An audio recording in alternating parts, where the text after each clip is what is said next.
Welcome everyone, I'm John Threadgill and you're watching The Heartbeat of Bartlett, a new podcast dedicated to the Bartlett community.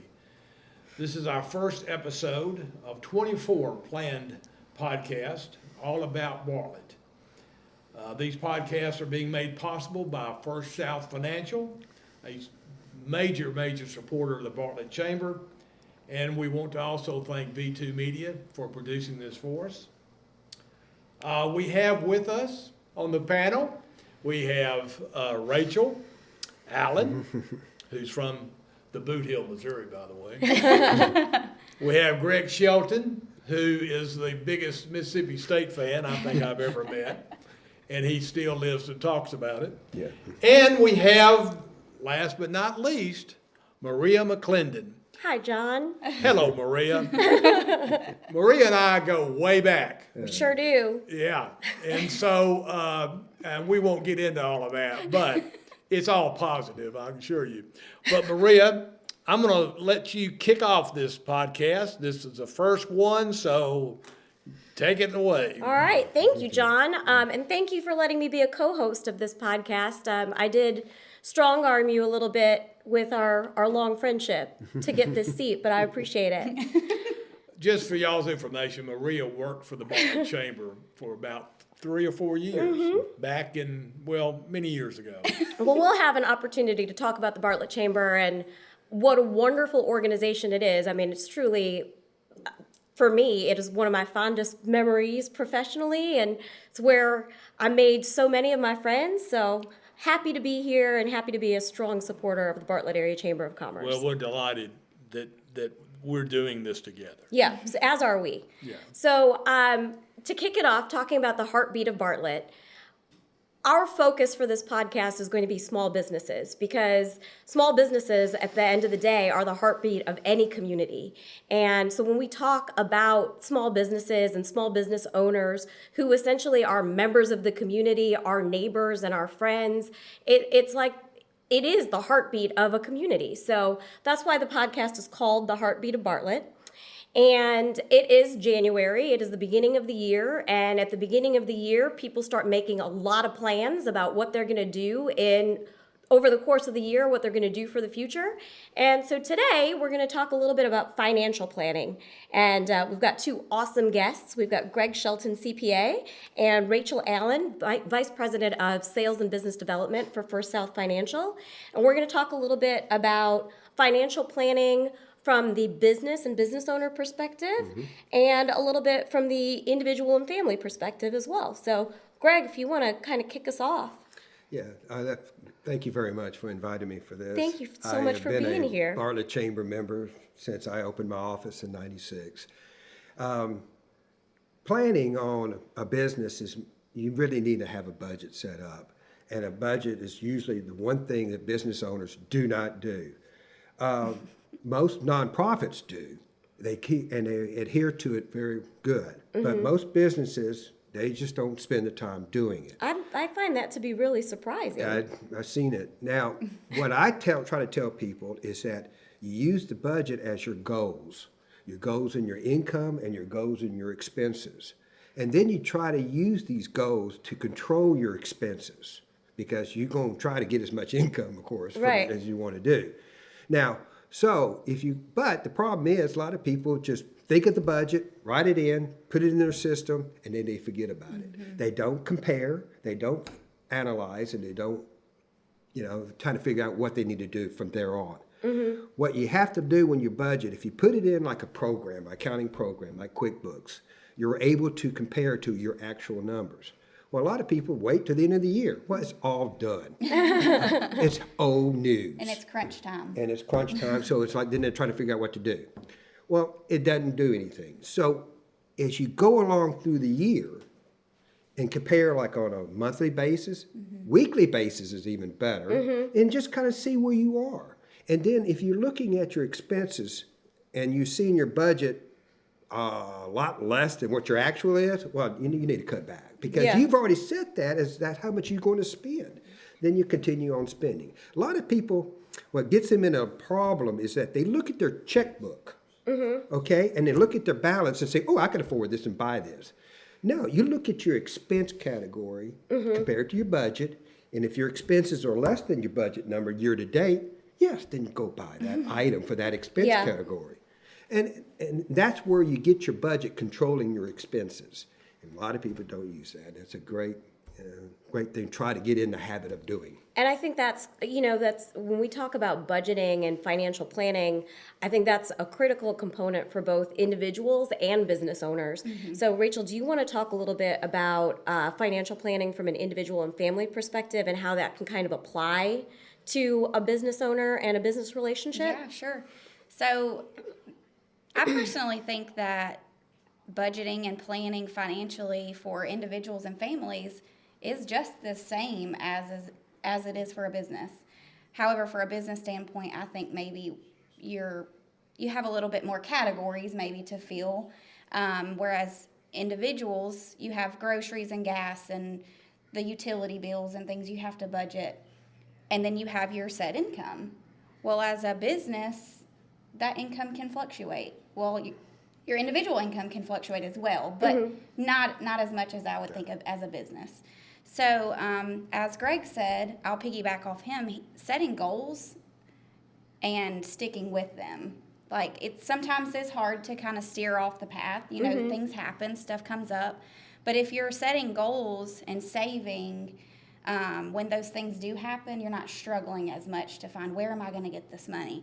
Where am I going to find the money to fix my tire that just blew out, or whatever the case is. If you're budgeting and you set money aside to allocate for those different hiccups that may come along the way, and stick to the goals.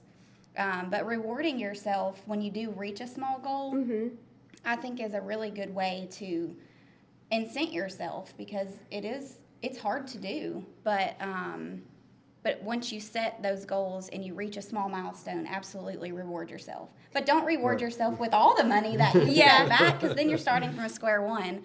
But budgeting and like you said, seeing your expenses and your income weekly or monthly at least is a good way to start. The word that comes to mind listening to both of you talk is discipline. Absolutely. Right. Yes. Especially when you were talking, Greg, about like, if you wait until the end of the year to compare your plan to your actual, it's too late. It's too late. You got to have that discipline at incremental steps along the way, so that you're kind of giving yourself a report card to check up. Exactly. And on an individual level, the farmer's method of how to allocate your income is a great way of doing it. The old farmer's method, because they always got money, but then it would be another year later, 2 years later, before they got any more money from the sale of the crop. So what they do is, when they get that money, they have envelopes. And they put the little things in each envelope, saying, okay, this is how much is for the kids' clothes. This is how much for the fertilizer next year. This is how much is for seeds. You can do that on a personal level as well by a piece of paper. You have one piece of paper instead of an envelope for each one. So when you get your money, you go ahead and allocate to that sheet. And then when you're ready to buy some clothes, you grab that sheet. Oh, got $100 in it. And that's what you have for clothes. Yes. You don't look at your checkbook balance. Because that's how you... Or your bank account, And or that's your how you app. set aside money, Yes. for later. Because most people just don't... They're thinking setting aside is putting money in a savings account. Right. Well, and that's including that. Sure. But you can also do this in your checkbook as well, Right. by doing this allocation on the sheets. So, are you familiar with the envelope challenge, which is kind of like this internet? No, I'm not. It's like an internet. Rachel, jump in and help me with it. Are you familiar?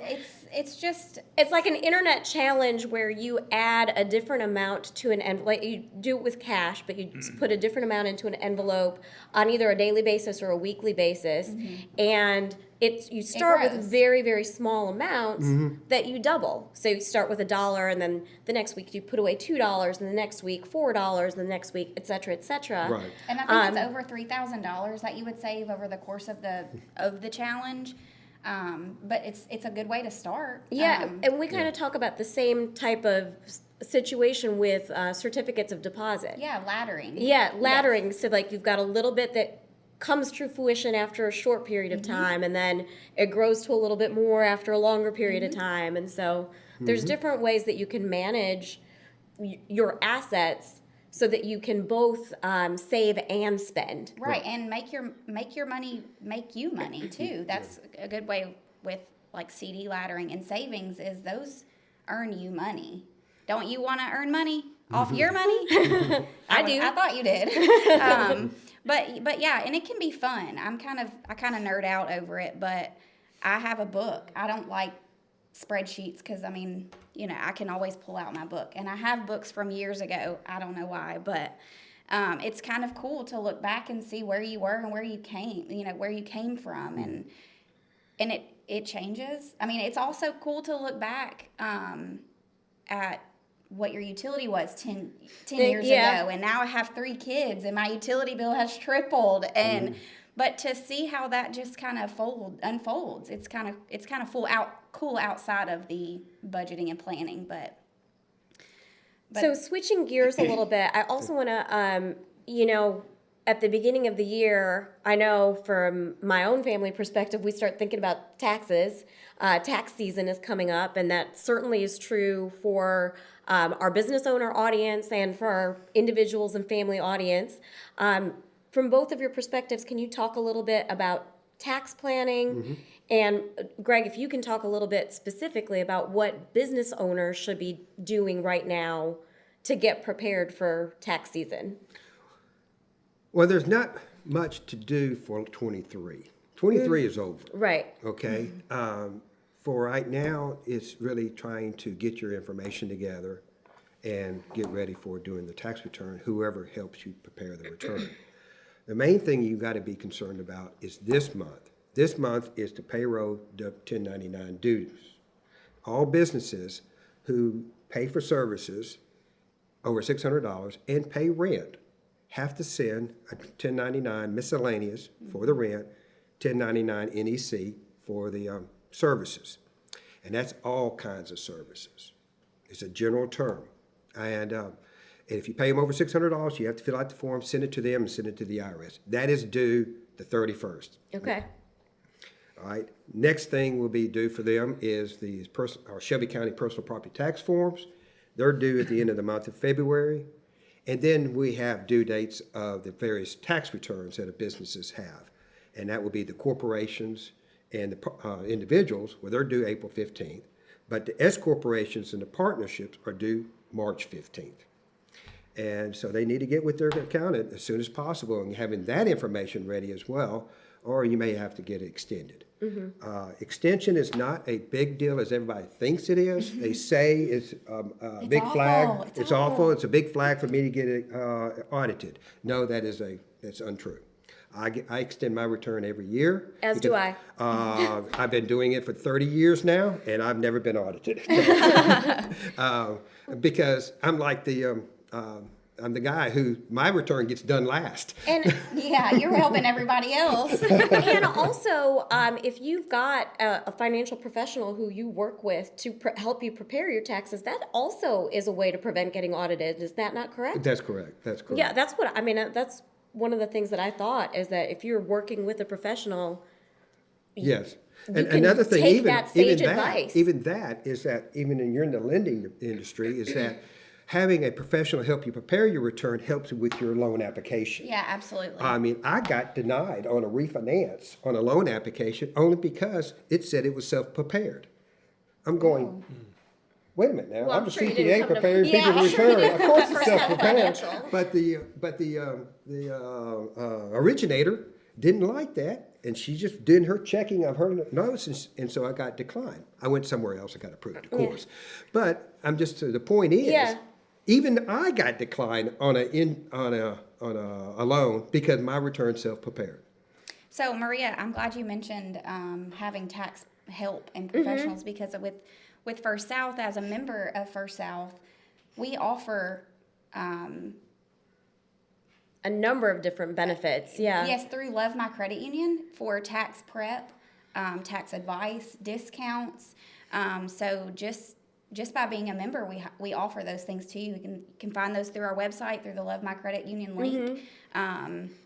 It's just easy tools right there for your access to help you get through the tax season, because I know nobody likes it. It's never fun. It's dreaded, but it does have to be done. So From both, I think the tax preparation perspective and the financial planning and budgeting perspective, I think that it can be really, really daunting. And for a lot of people, like I certainly wasn't a math major, and like that's not my favorite thing at all. But I think, just kind of coming full circle and talking about all of the resources that are available through the different members of the Bartlett Area Chamber of Commerce and the folks that are represented here on this panel today, I think there's a lot of resources that are available to help both individuals and families and businesses in their financial planning and in their tax preparation, so they don't have to feel like they're facing it all alone. right, you shouldn't. No one should absolutely ever have to face it alone. I know from a personal experience, I was just kind of figuring it out. I don't really know how I figured it out, but I just did, trial and error maybe. But I shouldn't have ever had to do that alone. I just didn't know what my resources were.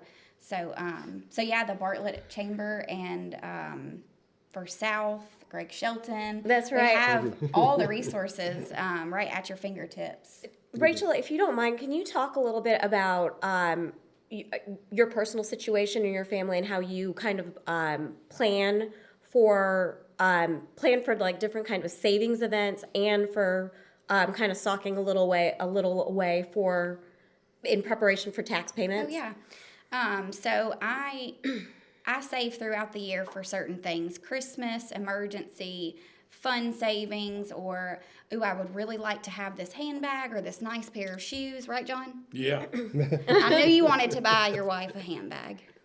I did actually. Okay. Well, you use your savings, you put money away, Okay, we'll talk about that later. Anyways, well, I have 3 children and a mother-in-law, parents and sisters, and, husband, and they all like Christmas presents at Christmas time. Go figure. I know. And so that can be a burden to some people. Christmas and the holidays should be a fun time, but a lot of people do stress over the amount of money that they spend at the holidays. So I'm going to interrupt you for a second because I'm reminded about what Greg said earlier. About the sheets. Like if you don't plan for it, Right. like all of a sudden you're spending so much extra than what you thought you were going to, and it puts you in a negative situation. I want you to finish, Rachel, but then I kind of want to come back to that, and I have a question for you, Sure. Greg. Yeah. So at First South Financial, we offer a Christmas savings, we offer a vacation savings, emergency fund, anything that you want specifically to save for, it's there for you at First South Financial. And those certain types of accounts will transfer the money to your checking account in the summertime for vacation or right before Christmas for Christmas spending. So the resources are there. You just have to be disciplined, like we talked about earlier. So just start off the new year with allocating a certain amount of money to those accounts, and then next year when you've done it a full year, increase it a little bit. You won't miss it. Yeah. Well, so when you were talking, Rachel, the question that I thought of, so but truthfully, that's a situation that many people are in right now in January, coming out of the holiday season. It's not even intentional, but you overspend and you overextend, and then you find yourself behind the 8 ball beginning the new year because you're starting with more debt than you intended to.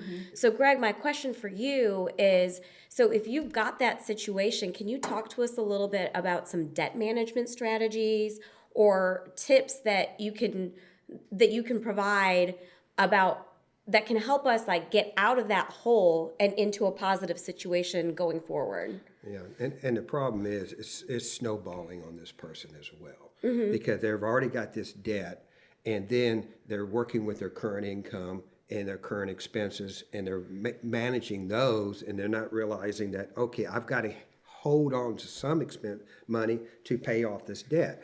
And that's where that sheet system I was talking about, you go ahead and allocate it on a piece of sheet saying, okay, I'm going to put $100 a week into the debt reduction, or $1,000 a week. You may owe 10 grand, so it's going to, and then because that way you say, well, it's going to take me 10 weeks to do this, and the advice of loans and it relates to all loans, especially credit cards. You know, people say don't pay the minimum balance. True, you don't pay the minimum balance. You pay as much as you can Right. on it and get that debt down. And that holds true to all loans. And to me, that's also for car loans and home loans. Home loans especially when you get into a home loan and you're in the first 5 years and you're making that minimum payment, the 30-year loan, Right. well, you can go ahead and put more money in it. Yeah. And then you're really saving a lot of money because you're saving that interest On that the you're back end. right there. You know, my daughter, she learned that. She bought her house. She's been in it for 5 years. She calls me up and she goes, "Dad, I'm in 12 years of my loan Yeah. already," because she paid 2 and sometimes 3 of those principal amount, and she's saving that interest, and she's just knocking that balance down. You could do the same. First, do your credit cards. She pays off her credit cards every month because you try to use your credit cards for your monthly spending. Yep. Not for 4 months, 5 months, and 6 months spending because the interest is kind of it hurts. Right. Yeah. I mean, essentially, if you're using your credit card to fund your spending, Yes. you're, like you said with the mortgage, right? You're spending exponentially more Oh, yes. for everything that you're purchasing. Depending on your interest rate. Right. And I think it comes back to what Rachel said too.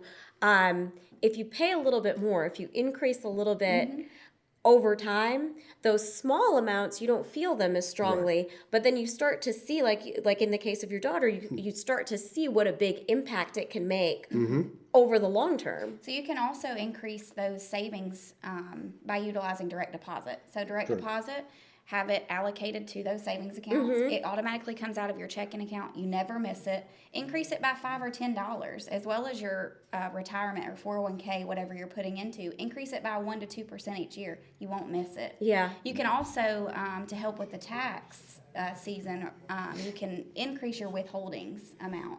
I'm sure you would have to talk to your HR director department, but ask them to increase your withholdings amount so that you're not having to pay as much out of pocket when it is time to pay your taxes.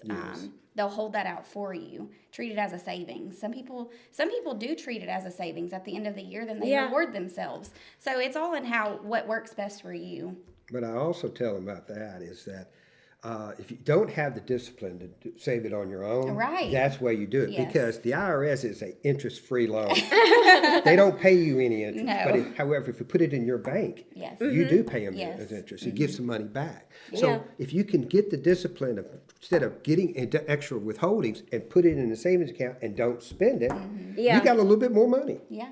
You know, and it helps instead of going to sure the IRS. does. Right. It sure does. You don't want to get a major refund or owe a lot of money on the return. You try to get Right. within Right. $1,000 of what you owe or what you're going to get back. If you can do that, you've done good. You've done good. So I think that is an important lesson that I've learned over the years, but that was a challenging lesson early on because I think a lot of people, young people in particular, look forward to that refund, and that refund then becomes extra spending money. And like, what are you going to do with your refund? I'm going to buy this treat for myself or what have you. But really, That's the vicious cycle right there. and it's what you said, You right? just went and bought something, you spent it. Why don't you grab that money, put it into a savings account, and save it for something else? Like, But you like can- you're going to have a problem with a car, Right. or your repair Right. work, or you got a But- wheel coming up. You got to plan for future Right.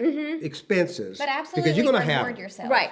Take some You're of the going to money have them too. for sure. You're going to have them for sure. Yeah, take some of the money and do something for yourself. Yeah. But put most of that money aside, like you said. But not rewarding yourself, it's going to put you down. It's going to make you feel like, I'm giving all my money away, and I don't want to do that. Do But you? I think Greg's point is that if the IRS is cutting you a check, they did take your money. They held on to your money They used your money. for more than 12 months. They used Exactly. your money up until they gave it back to you. And they didn't give you any And they interest. didn't give you any interest. And I mean, think of if your refund check is $1,200, that's $100 a month. That you could have put into a savings That's account right. just as well, or use it for, some of it for some expenses that you may incur. Or like the CD laddering. I mean, use some of it for CD laddering. You'll get, if you start with a 3-month CD, then you can take the interest, roll it over into another savings account, Yep. then put into a 6-month CD. And before you know it, you'll have a CD maturing every month or so. And it's making you money and you're not giving it away. And- so reward yourself. And that's, like Greg said, that's breaking that vicious cycle. Yeah. It's breaking the cycle. I've seen people get major refunds, and I just like, why you're doing this? Yeah. You know, it's because all you're doing is pulling money out of your pocket. Your employer is sending it to the IRS. You're coming to me. I'm filling out a form and telling the IRS to send it right back to you. Yeah. That's all you really are Yep. doing. It's just a circle. Of nothing. Of to nothing get in return. Nothing to return and nothing gained. Yeah. So when we're thinking about getting ready to go into 2024, and you know everybody's really excited about a new year and what that new year is going to bring, like what kind of tips can each of you provide to people who want to position themselves to set themselves up for a great year this year? Good question. I would say, again, get your budget, get your goals, and then start making that control your expense. Yeah. Don't just say, oh, okay, I got it. I know what I'm going to do. And then just you'll go on your merry way and start writing checks, you know, and 'cause that's what everybody does. When I did this system, instead of using the envelopes, I used a piece of paper. I was out of a job. And I didn't have much money. My wife was working. We had a bit. I said, okay, let's play this game. We got the check in the checking account. I'm going to put this money to these various expense accounts. And my wife was just terrified about doing this because she saw the control. Okay, but after a year or so, because we had 3 kids at the time. I was about your age. Okay, and then she goes, and about a year and a half later, she goes, well, I need to buy some shoes. And I'm going, well, what does your clothing account say, sheet? Well, it says I have $100. There you go. And she came back and said, this is the first time I did not feel guilty Yes. buying something for myself when I should be buying for my kids. Yeah. I go, yes, because we got a sheet of paper that's how Yeah. much for the kids. Yeah. You've got a plan Then and she you're started working your loving plan. it. Yeah. But it took a year and a half. It takes some discipline, and it takes some, some strength, and it takes some praying. Yeah. Because you're going to have to both agree to all this Right. allocation as well between the husband and wife. So I would encourage you, since we're going into February, look back at your January bank statement, or if you're on your app, look back at where you spent your money, and then set yourself, be disciplined to maybe not eat out as much. Take your lunch. Save that money that you would have spent, $10 at Chick-fil-A or whatever, put it in an envelope or put it in your savings account and see how much money you have at the end of February. And that will just start, like a fresh start. Yeah, I mean, I think like setting a small goal like that is so manageable. It's And something. it opens your eyes. To Right, see, like, it's- oh my gosh, I'm spending that. It's just a little. It's a very simple, small thing that you can do, and like so many of the different things that we've talked about, like you can really see the results at the end of it. Yeah. Right. The pen and paper, I say print off your bank statement and take a highlighter and print just every time you ate out or you went shopping or whatever it Yeah. is that your money's going to. It will blow your The mind. shopping is that's my weakness. Yeah. Like, Oh, yours too? all right, well, we're coming to the end of our show. I want to thank everybody for being here. I really, really appreciate it. John, thank you for this opportunity to partner with the Bartlett Area Chamber of Commerce and be a part of the heartbeat of Bartlett. First South Financial is very, very proud to be a sponsor of the Chamber of Commerce and to be a sponsor of this podcast. We're very proud of it. Rachel, thank you for being here. Yeah, Greg, thank you for being Thank here. you for inviting me. Yeah, this was a lot of fun. Thank you, Mark, for hosting us, and V2 Media for producing this podcast. Thank you all from afar. Tune in every other Friday to check out the Heartbeat of Bartlett podcast. Like and subscribe. Like and ring-a-ding-ding. You can find it on YouTube, Twitter. Spotify, or wherever you Facebook. get your podcast. Yes. Thank you, Mark. The voice of God.